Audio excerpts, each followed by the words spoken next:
I had started investing when I was 11. I just dithered away until when I was 7 and 8 and 9. But so unfortunately, I didn't get started until I was 11. But I bought my first stock when I was 11, and then I experimented with a whole bunch of things, the timing of stocks and charting and doing all these crazy things. It was a lot of fun.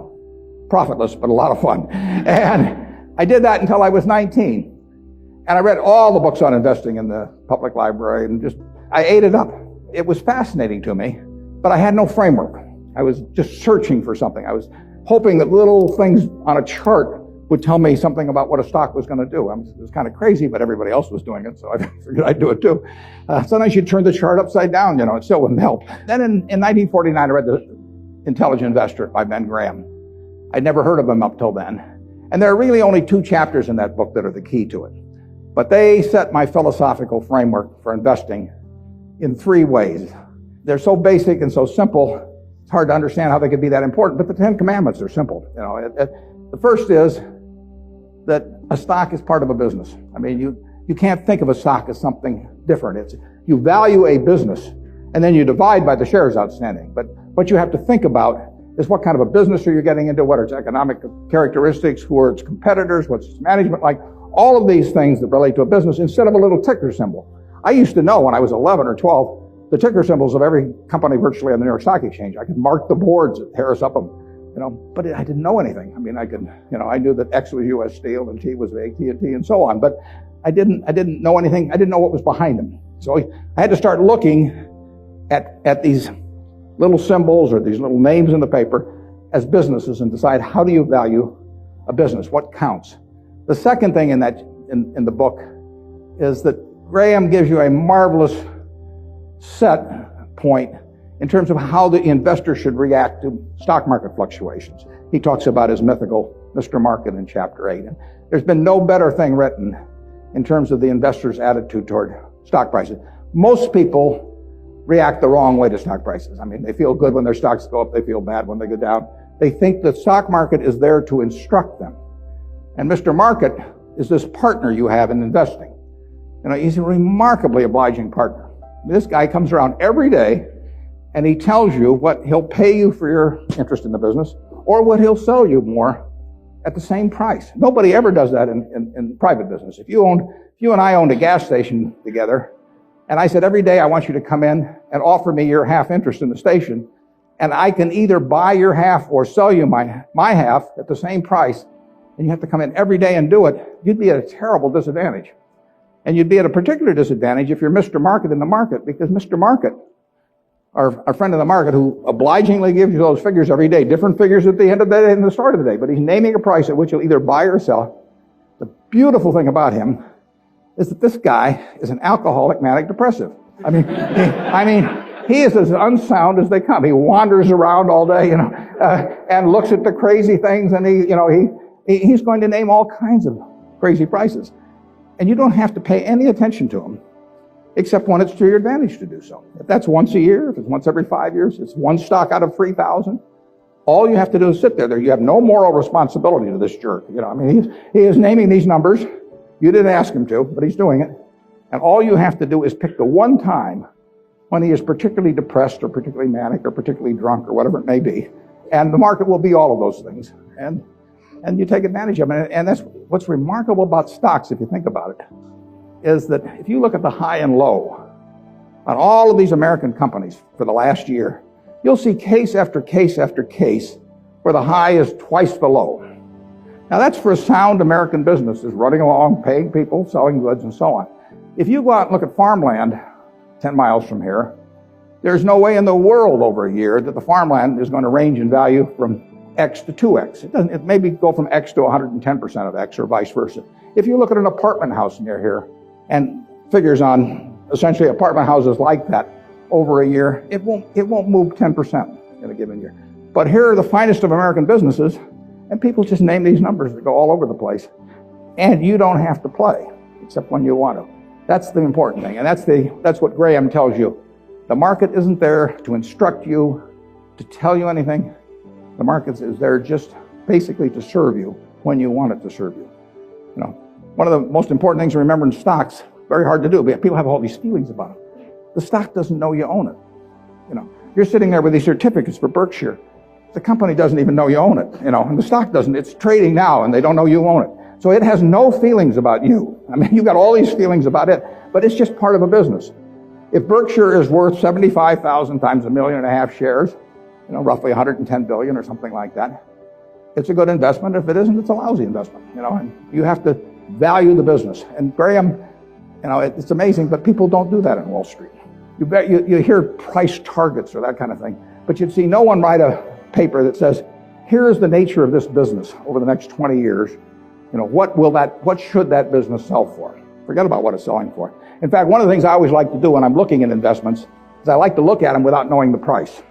Because if you see the price, it automatically has some influence on you. If you just sit down with the reports, if I get an idea about looking up a company and I get the 10Ks and so on, I would rather not know the price because I'd rather value it without knowing the price. When I used to handicap horses when I was a kid, one of the things I would do is I'd get the racing form ahead of time. And if there were 9 horses in a race, we'll say, obviously the probabilities of each one winning the race had to add up to 100%. I mean, one horse was going to win the race absent a dead heat or all of them dropping dead on the backstretch. So if you went through the racing form and I would look at the third race at Hialeah, I would try to figure out the percentage chance of each horse winning the race, and that had to add to 100%. Then I would compare those percentages to the odds. But first of all, I wouldn't look at the odds first. I would look at the past performance and all of that thing first. Stock market's the same way. Third thing in Graham's book is the margin of safety. If you come up to a bridge and it says capacity 10,000 pounds and you're driving a 9,800 pound truck, you drive down further and find another bridge. I mean, nobody knows exactly what that capacity is, and sign may have been put up 3 years ago. So you always leave a margin of safety. You don't try to cut things that close. You wait till something kind of shouts at you in the stock market. And with those 3 principles, you can build all kinds of structures on that. But that's the foundation. And if you've got that in mind, and that's in the intelligent investor, I've never found anything that remotely compares with it. All 3 of the ones you can't get rid of one leg of the 3-legged stool and still have a good investment philosophy. But I would say that the most important thing over a long period and working with big money is to understand the business. Let's just say for the moment that you were given $1 million or whatever sum was necessary, and you could look around Knoxville or look around all of Tennessee if you want and buy into any 3 businesses, between now and a week from now. Private businesses, not trading or anything of the sort. And you've got a week to do it or you have to give the money back. What will you be doing during the next week? I mean, you can look at all these companies. Some of them you're quite familiar with. Some of them you're less familiar with. Some of them you know by reputation. Some of them you know the management. Some of them you don't. You know their competitive situation. What will you be thinking about during that 7-day period? How will you actually be screening these companies out? I think you'll look for 3 businesses, and you can't trade them after you buy them. You're going to own them the rest of your life. You're going to be looking for businesses that have enduring competitive advantage. You don't want to buy a Burger King franchise just because nobody's come within 10 miles of it yet, because Wendy's and McDonald's and all of those will be there pretty soon. I mean, it isn't necessarily who's earning the most money now. You're going to look for something with enduring competitive advantage. Now that takes a business with some kind of a moat around it, because capitalism, by definition, is a system where every time somebody has an economic castle, somebody else is going to come after it. It's just the nature. If you open a restaurant and it's successful here in town, somebody's going to take your menu, and probably take your chef, maybe cut your price, maybe offer a little more parking, maybe be a better okay, whatever. I mean, capitalism consists of going after the other guy's castle. If that's the case, you want a castle with a big moat around it. And there's a lot of ways you can have a moat around something. You could have it by patent protection. You could have it by location in certain areas. I mean, if you have something in people's mind, like Coca-Cola, 6 billion people in the world, practically all of them have something in their mind about Coca-Cola, largely favorable. They don't have anything in their mind about RC Cola. And if RC Cola spent $1 billion advertising, they wouldn't have anything in their mind about RC Cola. But they've got something in their mind about Coke, and generally it's favorable. That's why Coke wants to be where people are happy, because they want to be at the theater. They want to be at Disney World. They want to be at the World Series. They want always have you drinking that drink of Coca-Cola while at the same time experiencing happiness. And if they do that, they're going to sell a lot of Coca-Cola. And it won't make any difference if somebody is a half a cent less on some serving than Coke. So that's an enduring competitive advantage. And you want it run by honest and able people. You don't want to go in with a crook, and you don't want to go in with a dope. Now, the best businesses to buy are the ones where you could have a dope in there. I mean, Peter Lynch says, buy a business that's so good that an idiot can run it because sooner or later one will. And there's some merit to that. In fact, I got a question the other day from a student group, and they said, what's going to happen to Berkshire when you go gaga? And I said, well, Berkshire's so good that I can go gaga. In fact, I may even be. Those are the kind of businesses to own. So you want a management that's able and honest, and then you want a price that's sensible. And that's what you'd look for. You go around Tennessee, got a week to do it, and you'd immediately screen out a whole bunch of things. You just know that they weren't a fertile area. That's an important thing to be able to do, to know, just get rid of all kinds of things. There was a great article in the New Yorker 30 years ago when Bobby Fischer was playing Spassky in a famous chess match which drew attention around the world.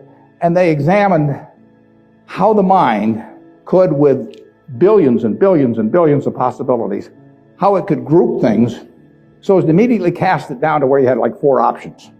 And of course, when the humans play something like deep thought, or whatever the latest version is of the computer on that computer is making maybe 700,000 or a million calculations a second. And the human mind is competing against that. But the computer is checking every possibility.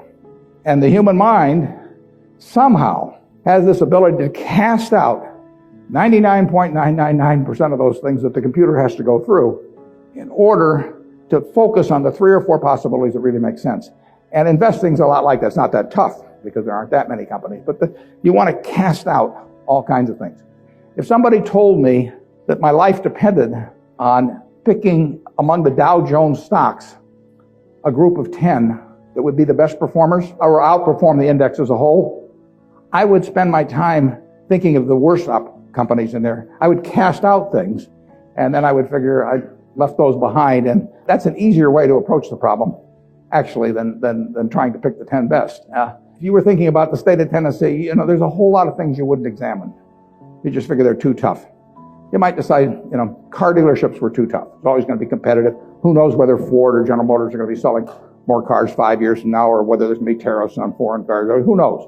So you just say, I'll give up on car dealers. I'll think about something else. And that approach that you use there is the same approach you really want to bring to the stock market. You've got 3,000 companies tonight you can look at on the New York Stock Exchange. There's a valuation on every one of them.